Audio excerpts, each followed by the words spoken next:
Alrighty. I guess we're live. All right. So this is exciting. I was going to do like this little video intro thing, but we were having some technical difficulties. So we're just taking this as a learning moment and moving along with it. So for those of you who are tuning in on LinkedIn, thank you so much for being here. I didn't do an announcement because this was originally supposed to be on YouTube, but we just thought we would extend the conversation over to you guys as well. So thank you for tuning in. If you're not, thanks for tuning in afterwards. But I'm here having a conversation with a good friend of mine and also fellow author named Amber Kidd. And we thought we would dive a little bit into just having an honest conversation about the book business, especially for aspiring authors, new writers, anyone who wants to just learn more about it. So Amber, I don't know if you want to introduce yourself, but if you want a few seconds to say hello, feel free to do that. Yeah, definitely. I'm so excited to be here. You know, you're one of my favorite person to get to nerd out on this like book conversation with. We had so much fun when we used to work together, and you were just one of my favorite people to like collaborate on all of the chaos that is the book launch industry. Like, you know, you kind of got thrown into the wolves and got to see, you know, just how interesting it really can be. I've been around in this industry since 2017. You know, it's funny. I originally started as just like a personal assistant, supporting with a small self-publishing company. And in that role, I really kind of started to understand so much of what was the author experience and all the holes that really live there. You know, there's obviously misconceptions about, you know, what is being an author and publishing, but my role really evolved into more of a management of operations and professional speakers. So at this point now, I do a lot of marketing, I do operations, team leads to help specifically professional speakers who have released best-selling books, continue to just lead their team, lead their messaging, and understand what to do, you know, once you have this book, because getting a book published, it seems difficult, but it's actually very easy. Getting on the bestsellers list is actually very easy. The difficult part of being an author really comes down to understanding, you know, what to do with that once it's done. So that's kind of where I'm living at now. I always enjoy having these book conversations though, and constantly am asked questions about like, what does it look like to even publish? Like, you know, do I need to get Penguin behind me, or like, can I navigate this on my own? Yeah. It can definitely feel very like all or nothing. I feel like when it comes to books, like you have to get the 6-figure book deal. You have to get the contract with Simon and Schuster or something, but it's all about just being okay with the baby steps, with getting a taste of it, seeing if you like it. And then if you do, creating something that's buildable, right? If it's something that you're like, shoot, this is my bread and butter. I kind of want to do this.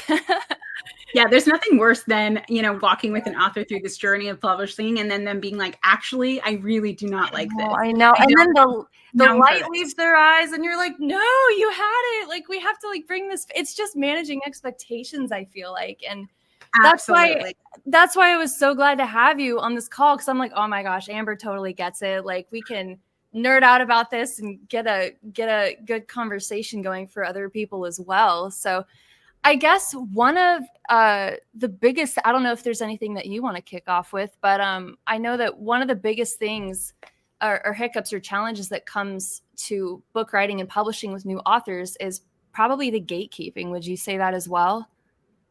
Oh gosh, yes. And people don't really understand what that fully means, because it's like, you know, okay, obviously we have agents who are doing some gatekeeping. We have some editors, because that's, you know, really their bread and butter as far as what they're deciding to edit.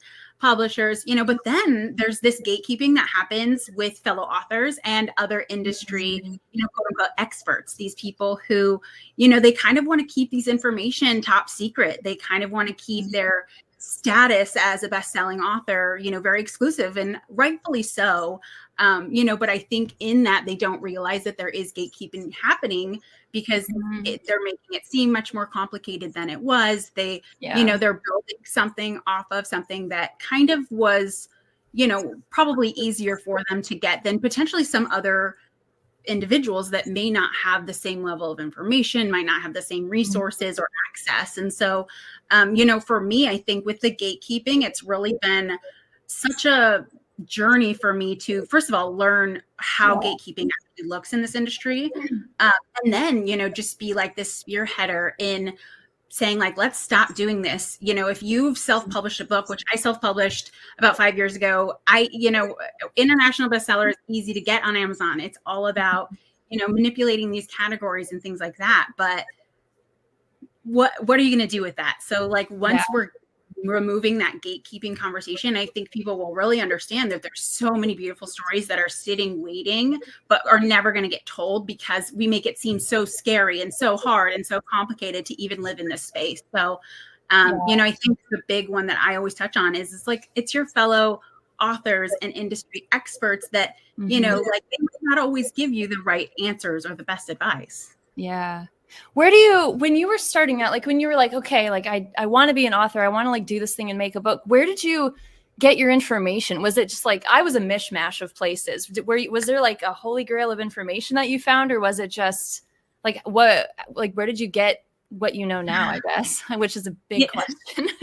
So my publishing story is actually quite funny because it really just comes from the fact that I just love to know all of the things. So my book, yes, it's out there. Yes, it's an international bestseller, but I don't really do anything with it because for me, it was understanding the industry. It was understanding the process. Yeah. And it was an experience for me. And so at the time when I wrote the book, I was actually helping construct a course that was about writing, marketing, and then publishing yourself all the way to bestseller in such a short amount of time. I think it was like 9 weeks. Oh my God. And so my challenge was like, can this even be done? So I did it. I also had my 8-year-old do it at the time. And so my 8-year-old was also an international bestseller author. Wow. You just know how to do it. So I was lucky enough to be partnered with the publishing industry, had all the resources, and basically had the checklist of what to do. Not everyone has that, but that information is pretty accessible. But like you said, it becomes this mosh podge of gathering and finding and combing through fact and myth. And so for me, it really came down to just proving the point that anyone can be an international bestseller. But what are you going to do with that? Like, I have that book. I do nothing with it because it's not what I was going for. It's a book about homeschooling. I love that journey of my life, but I'm not looking to be like a homeschool expert. I just wanted to see if it could be done. And I think that's such a good point of like, as early on as you can, like if I were an author, knowing what I know now and hearing what you just said too, like, I think one of the most important questions that you can ask yourself starting out is like, when I get it, what do I want to do with it? Or what do I want to have happen as a result of it? Because it's like the chase is almost like your goal. It's like you get the book, which takes however long, however many years or whatever, depending on which route you're going. Some routes take longer than others. But it's like, why? Is it like a brand building thing? Is it like a bucket list thing? Which I don't think there's a wrong answer, but I do think it's worth like knowing why you want it and what you want it to look like and what you're going to do with it when you have it. I really appreciate that you said that too, of just like having that direction a little bit early on, which can be like, I don't know. It's almost like riding off into the sunset. Like, I don't know, like, does the horizon ever end kind of thing? But it doesn't, I don't know. Just like, I wanted to write a book just to sort of prove to myself that I could do it. It's one of those things like, oh, I always wanted to be an author. And I just, decided I would just give it a go. And then it happens. And I'm not, this was the hard part for me. Like there's like 10,000 things that I would want to talk about. And it's hard for me to write a book that directly relates to my brand. I'm a nonfiction girl. I don't know about you, if you're mostly fiction or nonfiction, but they each have different, they each have like their own, purposes and capabilities and stuff. And a lot of people, if you're a business owner, for example, and on LinkedIn, there's plenty of those, like you would write a book to like make a point or offer a solution or a perspective and lead those people back to whatever offer, brand, group, whatever thing that you're offering. But when I wrote mine, I was like, shoot, I'm just here to tell a story, man. And then for me, it like gradually sort of began to unfold and become its own thing. So I think having a plan and like educating yourself, like you said, on like, what do I not know? What should I know? I think that's like one of the best ways to set yourself up for an opportunity, like whatever that looks like for you. Yeah. I think the big thing, and it's how I start with my clients all the time, is it's like, depending where you are in that journey, it's really going to dictate what the conversation internally looks like. People who already have a really strong message. One of my clients has this amazing cult following. His book was so evident, so obvious. The story wrote itself. He has a beautiful message that he could incorporate into these extremely solid pieces of information and education. And with that, he was able to incorporate so many things. I've worked with other authors who, they're brilliant, they're incredible, they're insightful, they have so many personal stories, but they're not having that internal conversation very early on of like, okay, what do I ultimately want to do with this? How do I start getting people interested in whatever it is that I'm going to be talking about? Because the momentum starts much before the book is ever launched. And then ultimately it's like, just start, just do something. Like, even if you're not ready to jump in and sign on with Penguin Random House, like, do you have a personal blog? Are you recording some sort of archive of information that could somehow turn into your book? Because many really high-end authors, industry leaders, Lisa Nichols is one that I bring up often because she's really a beautiful speaker. And many of her books, when you read them, are just pulled together from her and from her team based on things that she's saying on stages and saying in blogs and saying in interviews and things like that. And, so it's like, start now. Like, even if you don't 100% know what the conversation is going to be, are you writing? Are you learning? Are you asking those questions and doing that research right now? And kind of removing that wall from yourself, and even worst case scenario, publish something you don't care about. Publish a little poem just to get the experience. I had this story that used to circulate in the publishing world about somebody who just published a picture of a foot, and they had the cover, they had the back, all the logistics you need, but all it was a picture of a foot, international bestseller. Oh my God. And it was just to test the network and to test the, how it works. So, even if that's all you're doing, and getting that register of knowledge of like, okay, so uploading looks like this, marketing it would look like this, and then you could be building your message alongside of that. So, kind of understanding that there's different areas that we need to be navigating in order to kind of encompass this whole experience. Yeah. That is such a, like, I've never even thought of it that way. Like, just do it to do it so you know what it's like. And then when the real thing comes along, it's like, more of what to expect.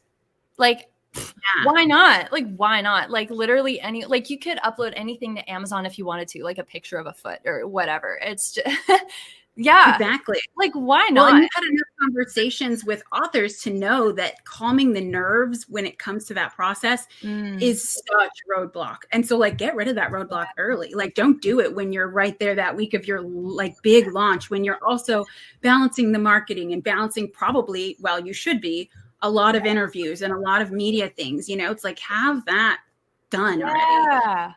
Know what's up. And then to add to that, okay, for the people who want to be publishing, know when it's time to pull in support, and don't think that, just because you can do it all, that you should do it all. That's fair. There's definitely a certain level in which it's great to have industry experts. It's great to get word of mouth of who is trustworthy, who's going to like get specific jobs done.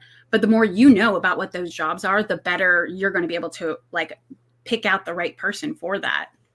That is so true.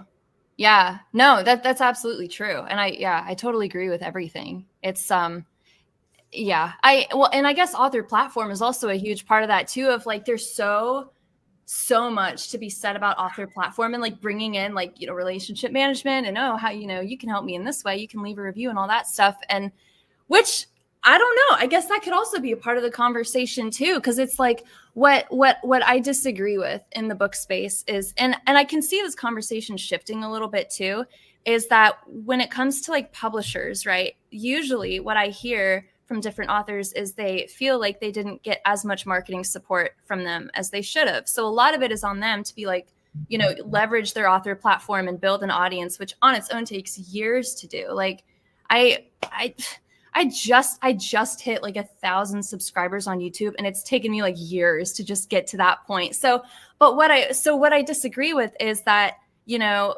they pay attention to like the follower count more than, let's say, the engagement rate. Because personally, I would rather have 500 like true fans who are like, I love everything that you do. I love the conversations that you're having. I love the stuff that you, like, I resonate with everything, versus like maybe 500,000 passive followers, and only like 1% of them will see that I have a book coming out, or, you know, that I'm promoting someone with a book coming out or something. So I see some of that conversation kind of shifting a little bit in the space, where it's, you know, there seems to be more of a push for like, you know, let's talk about, you know, building up word of mouth through these relationships that we have, and, you know, starting those conversations a bit earlier on. But I find that so interesting, you know, on its own platform is like a whole other discussion topic. Yeah. I mean, really, I think there's so much power in like this, you know, relationship management, I guess, if you will call it, you know, but I think that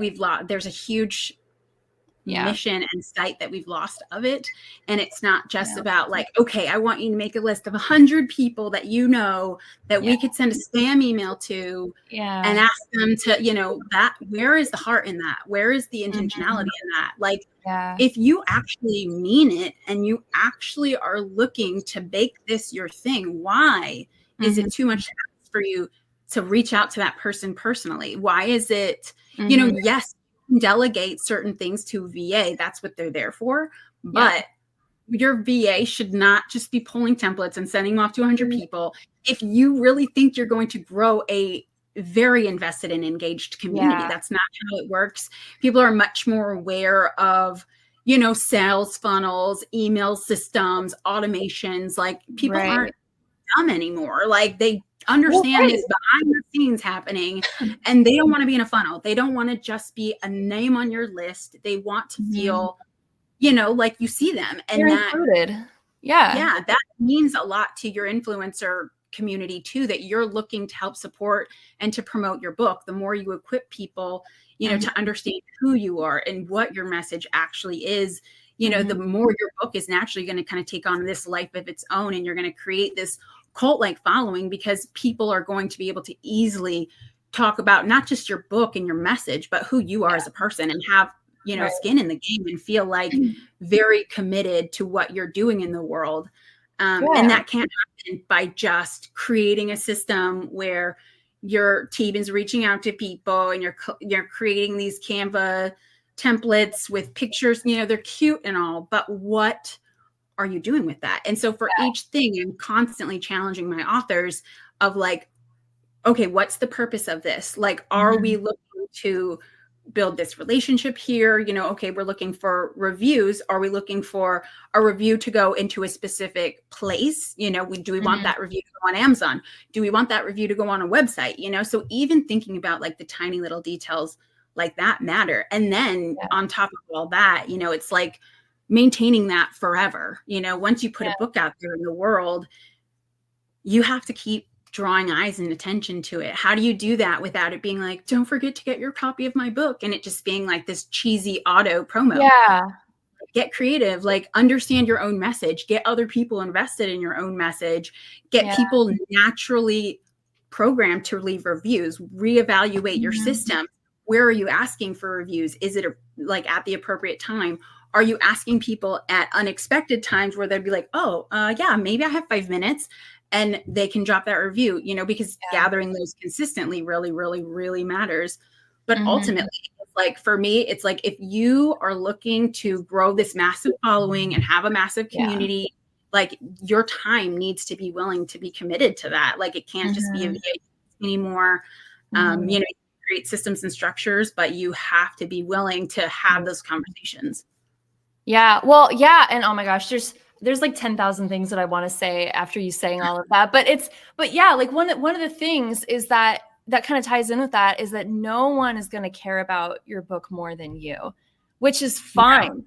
But it's like, if you want to have all of these wonderful things happen as a result of having a book, and you want to create this long-term vision, it's like, you know, then it's kind of up to you to be the one to kind of, you know, to be consistent with whatever it is that you're wanting to do, to start conversations, to create a space for people to, I don't know, to do whatever I guess you want them to do. But like, no one is going to care about it more than you, which is why, like, I'm so big on value. Like whatever I do, like if I write a book, I want it to be, you know, in a perfect world, so good that people would be like, I like want to leave a review for this thing.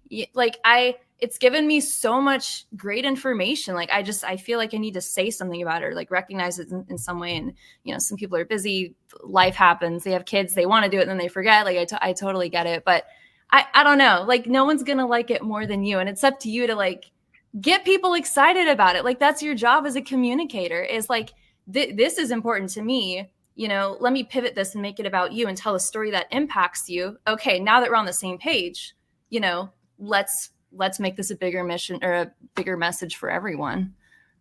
Yeah. You know, I mean, like it really shows all over the place how quickly stuff can catch on like wildfire. I mean, you know, like if you say the word Atomic Habits, everybody knows that book. Like everybody knows Atomic Habits, but it's not like we're being inundated all the time with like promotion for that book. You know, I don't think I've seen a promotion for it forever, but it is going to always be on the top of everybody's recommendation list. Why? Like, what is it about that book? What is it about that message? It's the cult following. It's the fact that, you know, first of all, you lead with value. So the book that you're writing, it's like, and you know, this is really a conversation specifically about nonfiction. Like fiction has its whole own fun little ballpark, and you guys really get a lot more leniency as far as like the, you know, quote unquote supposed value that you're supposed to be bringing into this author space. But for nonfiction authors specifically, you know, it's like, is your value, and are you affirming your expertise, your knowledge? Are you proving that you are the person to be saying the thing that should be saying?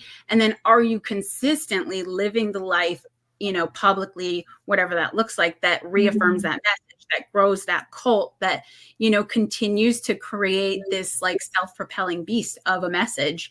And so, you know, now at this point, Atomic Habits has so many of its own spin-off like subgroups, conversations. It's naturally lands on all these recommendation lists and things like that, and it will forever. The author can go now and he can do anything. He can be a speaker, he can change topics, he can write any book he wants and it's going to get some sort of notoriety. He could literally pivot completely and jump into like coaching like baseball, I think is what he played. And he would still, you know, be able to have this cult following because he put his heart into it and he made the community, you know, and it was based on such intentionality on what was the outcome he wanted people to have and what was he willing to commit to make sure that they got there. Right.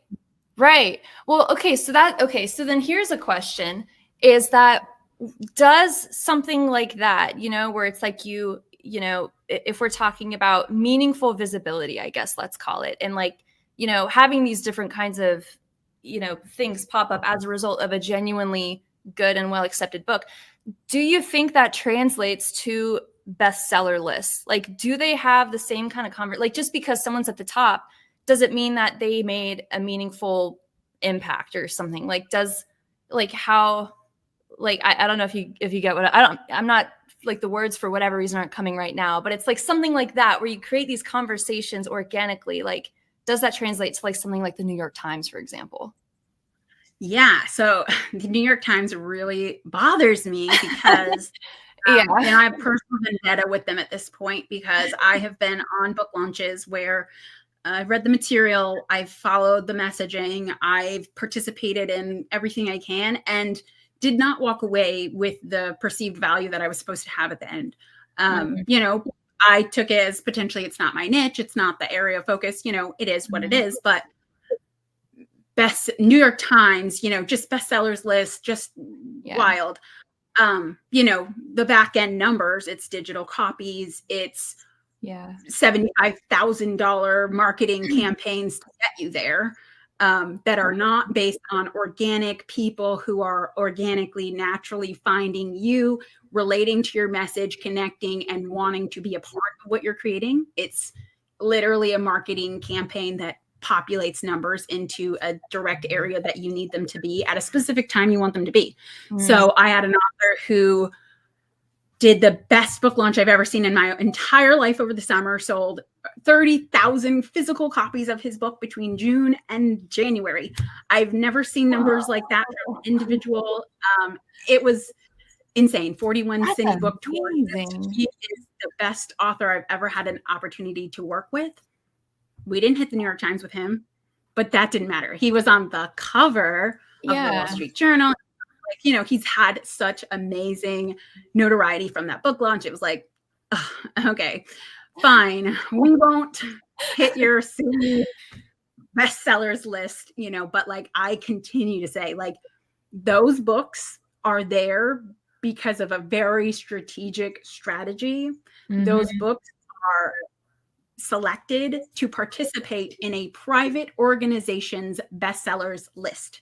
So a large portion of actual best-selling books at the time are not ever going to even be able to grace the presence of people reviewing those books. So they will likely be presented a very set list, and you know, it doesn't matter what you do. Sometimes it's just not going to hit.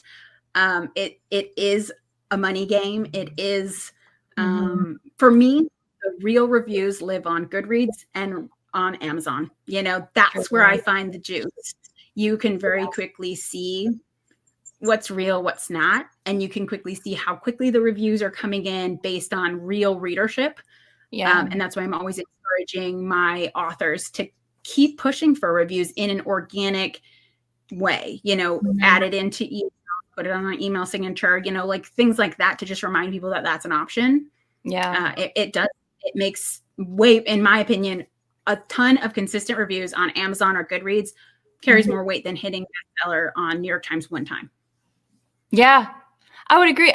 Frankly, I don't even read the New York Times. I like the books that I pay attention to are the ones that I see like pop up everywhere. It's like, okay, like they're on Goodreads, they're on here, they're on here. The reviews are good. Like for me, it's just like I'm going to read a book. Honestly, what I do is like if I read trade reviews. I like reading trade reviews just to kind of see what new books are popping out. And sometimes what I'll do is I'll be like, oh, that one looks interesting. And then I'll like pop over to Goodreads and like see what some of like the advanced reader copies, or, you know, if it was newly launched, I'll see what some of the other readers have to say. And if they're like, you know, this is actually a really good book, then I'm willing to give it my time, you know, which is a very valuable commodity for a lot of people, you know, especially, you know, we got stuff going on, lives are happening. But yeah, I mean, I'd have to agree. For me, I care more about the reviews than I think I do the prestige of being on a list. I would say that something like that is probably more for the, like those on the inside. I would say like, oh, I worked with an author, you know, I edited a book that was a New York Times bestseller. Like that's a huge credibility thing for you.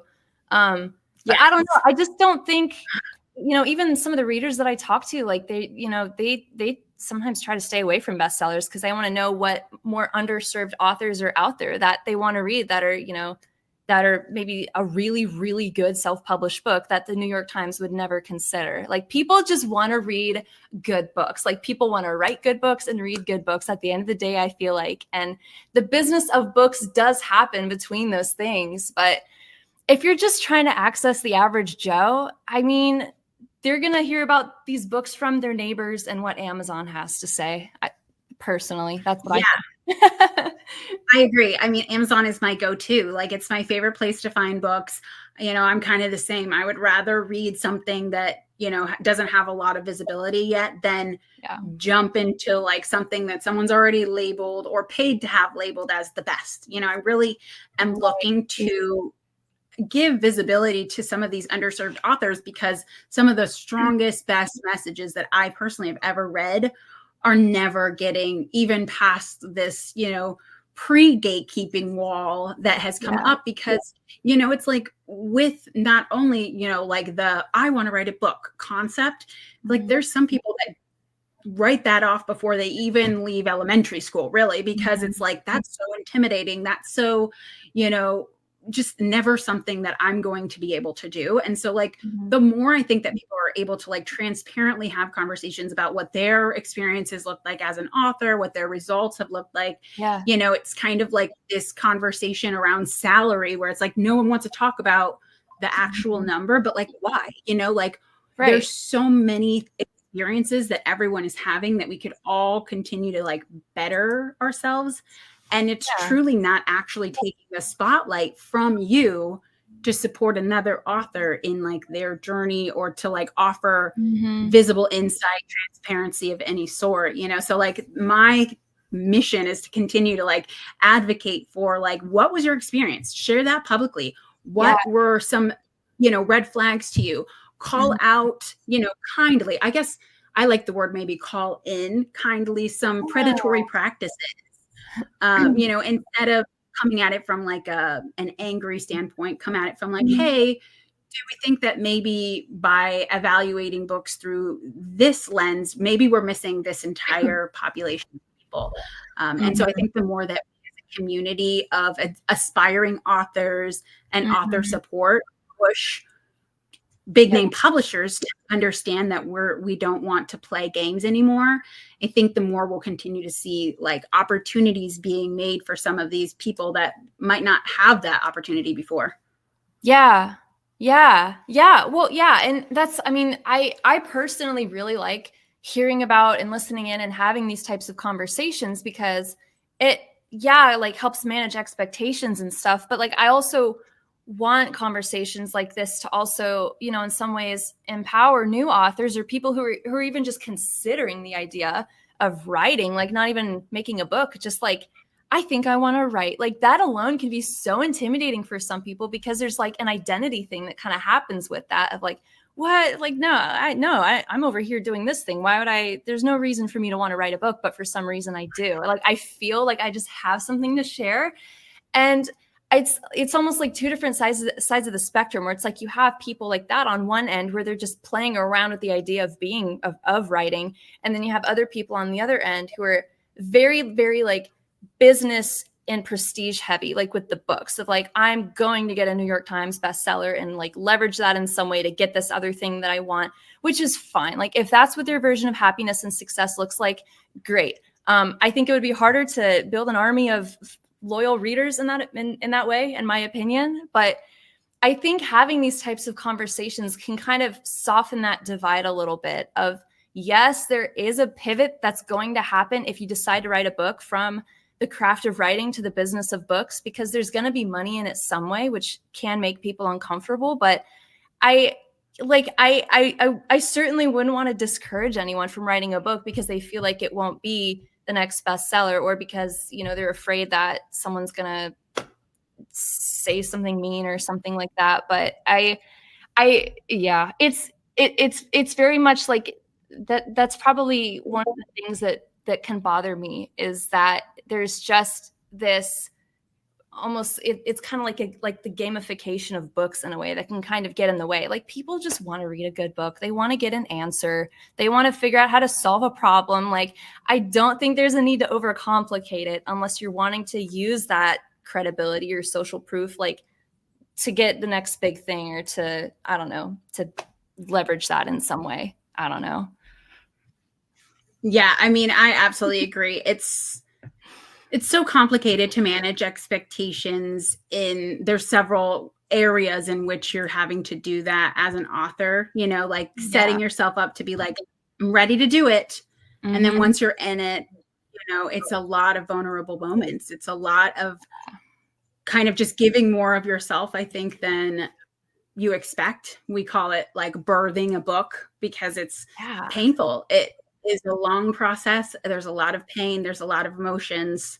And at the end, you know, you are going to be extremely proud of what you produce, just because you know the intentionality and the heart and, you know, that was put into it. But I think, you know, authors being prepared for it being an emotional journey is really important too. And then, you know, that's where I always remind people of like, you cannot do this by yourself. Like, yes, you can do the technical side by yourself. Yes, you can hit, you know, publish on Amazon, but, you know, like, what is the victory in that? So like, get yourself a decent team, find a great editor that you really trust, and then find a therapist, you know, or find an editor that will act as a therapist.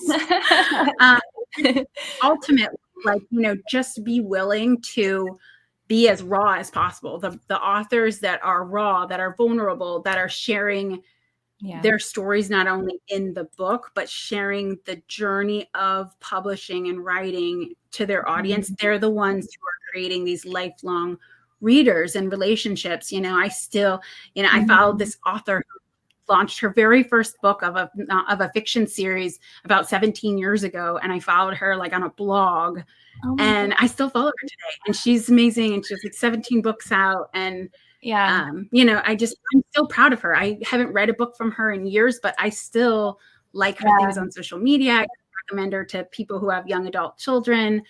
It's that kind of power that can come when you're willing to be vulnerable. Yeah. And I think it's about amplifying that authenticity too around your book, and having those kinds of, you know, just writing a book because you want to help someone or tell a good story or share a perspective, and doing it because you really care about helping people. And if you want to, like, you know, do all these extra marketing efforts to amplify that, delivery, then I think that can be really, really beneficial, versus doing it just to say that you did it, or doing it just to say that you hit New York Times, which, go for it. If you want that for yourself, go for it. I mean, why not? I mean, truly, there is definitely a space for the author who's like, look, I've created a beautiful, successful business, and I need some credibility. And like, literally, I have pulled personally people's old blogs or a keynote, help, you know, draft up their first draft of the book. You know, the program originally was like, write, market, and publish yourself the bestseller in like 9 weeks. And that's what it was. It's like individuals who, like, your business has already been saying something specific for a long time. You just need like a fancy business card. So, like, no discredit to any of those people. There is an absolute space for you. That fancy business card of a book gets you on more stages than not having it, because it gives someone an anchor to talk to you about. You know, that's powerful. Yeah. I mean, yeah, like, you can do so many things with a book, like whatever your goals are, like whether it's a bucket list item or whether you want to use it for something, like you can do so, especially with nonfiction, you can do so much with a book. You can do speaking if you want to launch something, if you want to like pivot into something new that's sort of similar to what you did before, if you're tired of doing the same thing, like, you can just access so many cool people in such an authentic and good faith kind of way by just starting by saying something that's meaningful to you and that's also going to benefit someone else. And if you need help with amplifying that message, there's all kinds of resources available to you. But I think a lot of it starts with just asking yourself the question of, like, why do you want to write a book? Like, what does your version of success look like? And why is it that version of success? And then what are you going to do with it when you have it? It's like, I think it all just boils down to, what do you want to say? Who do you want to say it to? And how do you want to say it? And I think if you're just true, like if you are just as true to yourself as a writer, author, business person, whatever hat you want to wear, then your readers are going to pick that up. People can sniff out inauthenticity pretty quickly, I would say. I think people tend to think that readers can be a little dumb sometimes, but whatever you're putting in, they're absolutely going to pick up. That's for sure. Oh, yeah. I mean, trust and believe a reader is going to catch every silly little slip up. And so that's not to say don't put yourself out there. That's not even to say, like, don't, you know, like, overstress the editing part of it. Like, yes, get yourself a great editor. But, like, don't let the fear of what may or may not be said about your book stop you from doing it. As long as you are 100% confident, anchored in your message, know where you're going, nothing that anyone says can shake you. If you're writing a book that is an area of expertise that is not yours, if you are trying to rinse and repeat a message that you've seen successfully work that you don't own, if you are trying to build a business with a book and you don't have foundationary stuff for that business yet, you're really just kind of spinning your own wheels. So, you know, it's knowing what your true purpose and then aligning your goals and your timelines accordingly. Yeah. A book is just a megaphone for what it is that you already want to say, really. It's a sellable megaphone kind of. But, well, yeah, I'm so glad that we got to have this conversation today, Amber, and I'm really grateful that you were open to being a part of it and willing to hop on a live stream. So yeah, is there anything else that you'd like to wrap up with, or anything else that you want to say? Final thoughts? Yeah, just some final thoughts. Thank you so much for having me. Like I said, I love chatting books with you. And, you know, like my big message is just like keeping very transparent in your journey, whether you are supporting authors, whether you are an author, you know, like share your author stories, share your experience, share the journey. Remember all of the voices that do not have the same exposure to the resources and the knowledge base that a lot of us do. And so we have a responsibility holding this knowledge to continue to share it with those that, you know, are being underserved right now. And having platforms like this where it's free information, it's powerful. So use it accordingly. Yeah. Oh my gosh. That was amazing. I love that. I loved everything that you just said right there.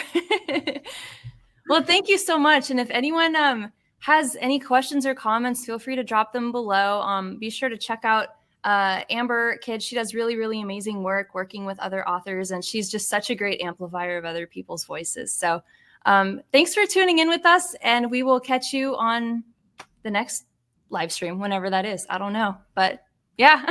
Have a good afternoon, everyone.